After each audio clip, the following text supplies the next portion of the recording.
जो लोग देश को टुकड़े टुकड़े करना चाहते हैं वही लोग आज डफली बजा रहे हैं जंतर मंतर में।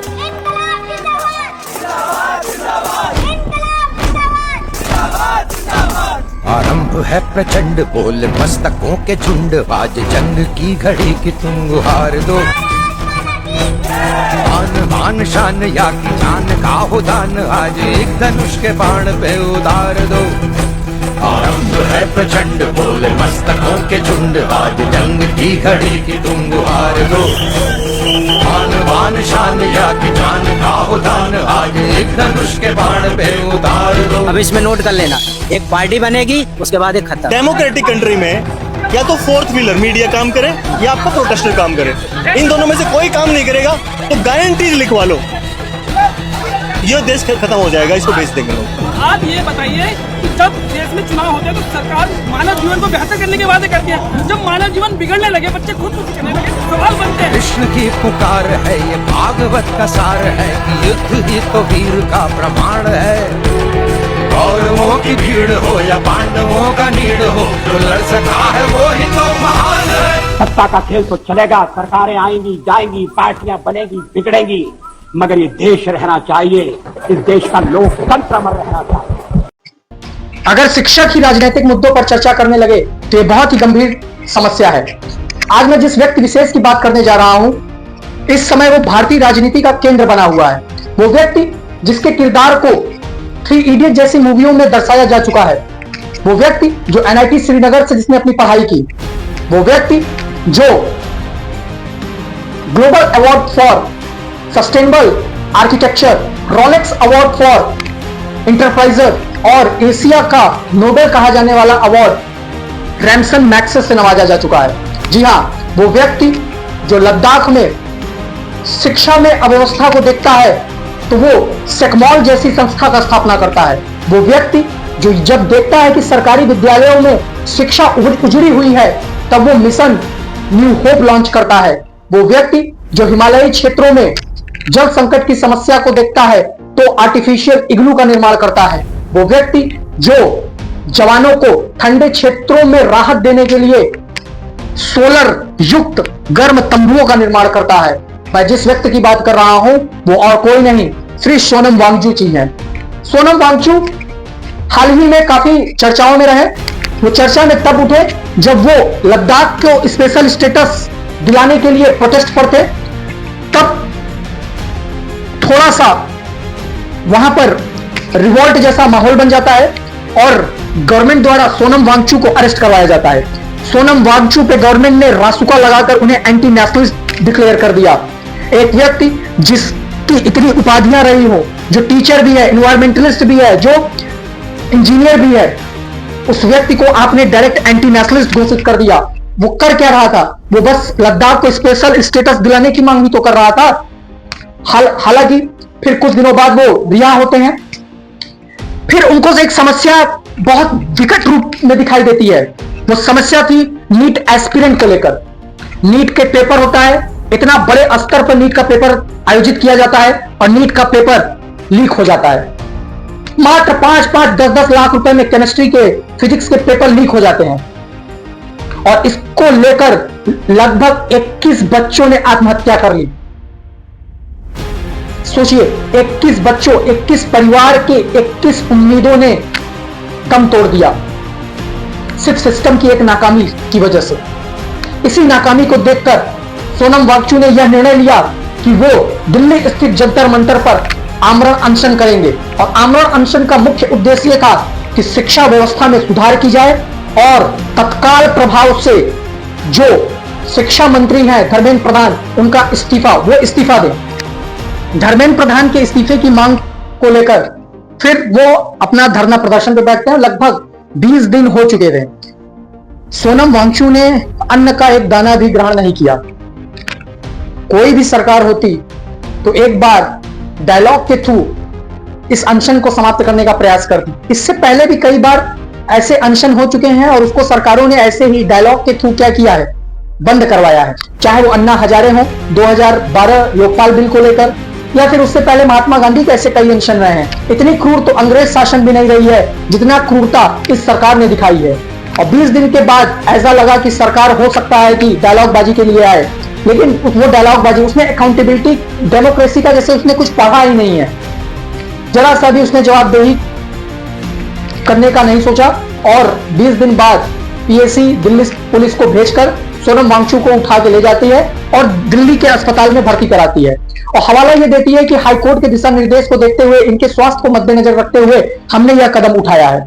अगर आपको उनके स्वास्थ्य की इतनी ही चिंता थी तो 20 दिन का इंतजार क्यों किया और पहले आकर ये कर सकते थे, उनका अनशन तोड़वा सकते थे। और क्या वहां पे सिर्फ सोनम वांगचुक ही भूख हड़ताल पे थे? नेहा जैसी लड़कियां भी तो वहां पे 20 दिनों से भूख हड़ताल पे हैं, उन्हें क्यों नहीं ले गए?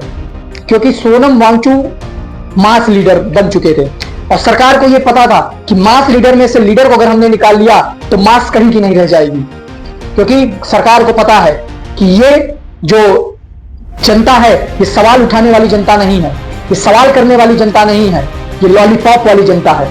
इसको जो पकड़ा दोगे ये वही लेकर खुश रहेगी। आपको याद होगा 2018 में इसी तरह जीडी अग्रवाल साहब, क्या खुद के लिए उन्होंने अनशन किया था?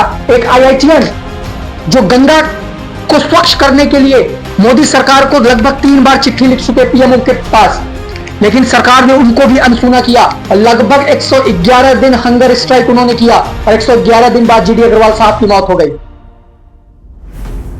ये देश कैसे विश्वगुरु बनेगा? और आज आप देख रहे हैं सोनम वांगचुक को सरकार ने क्या किया।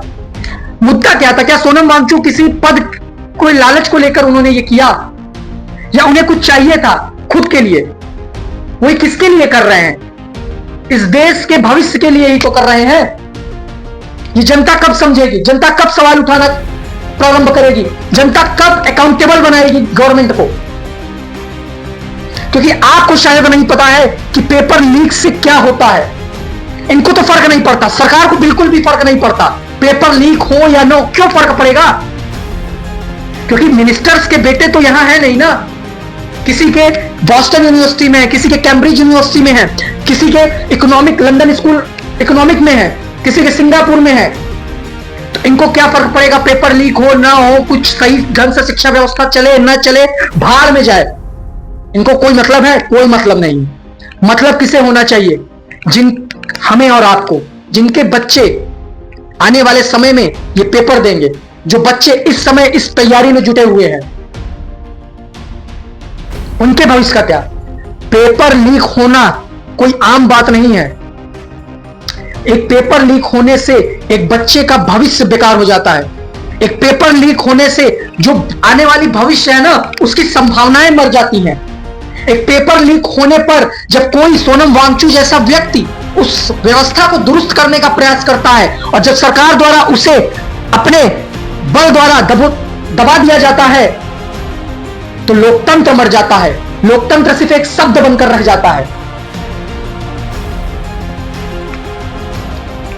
तो मुझे देखने वालों, लोकतंत्र सिर्फ एक मतदान नहीं है।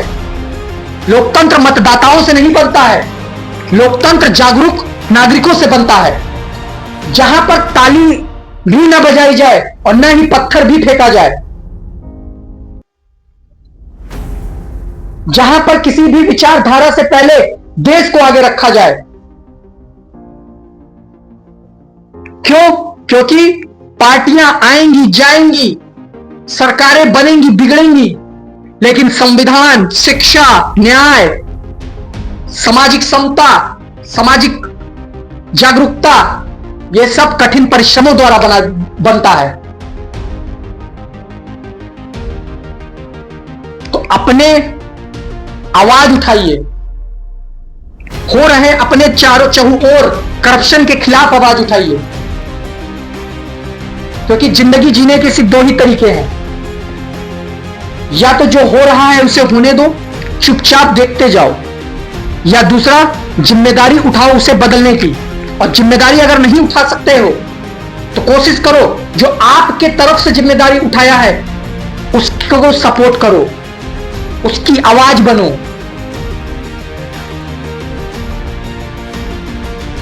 कम से कम ये करो।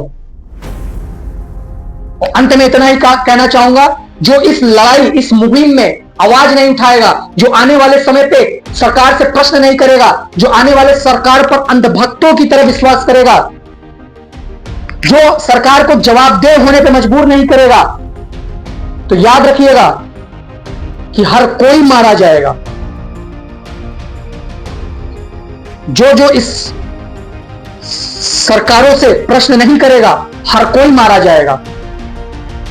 कोई गरीबी से मारा जाएगा, कोई लाचारी से मारा जाएगा, कोई अशिक्षा से मारा जाएगा, कोई इलाज न पाने की वजह से मारा जाएगा, कोई सामाजिक रूढ़ियों से मारा जाएगा,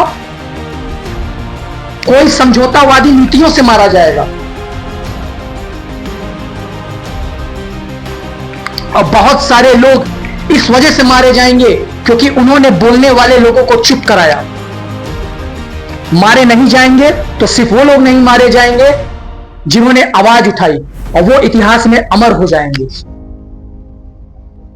तो प्लीज जब भी कोई व्यक्ति आपके लिए इस तरीके का प्रदर्शन करता है तो कम से कम उसको सपोर्ट करिए। बगावत बेरुखी से और भड़केगी वो क्या जाने, तबीयत इस अदा से और भड़केगी वो क्या जाने कि अपना किस कयामत का इरादा है, किसी पत्थर की मूरत से बगावत का इरादा है।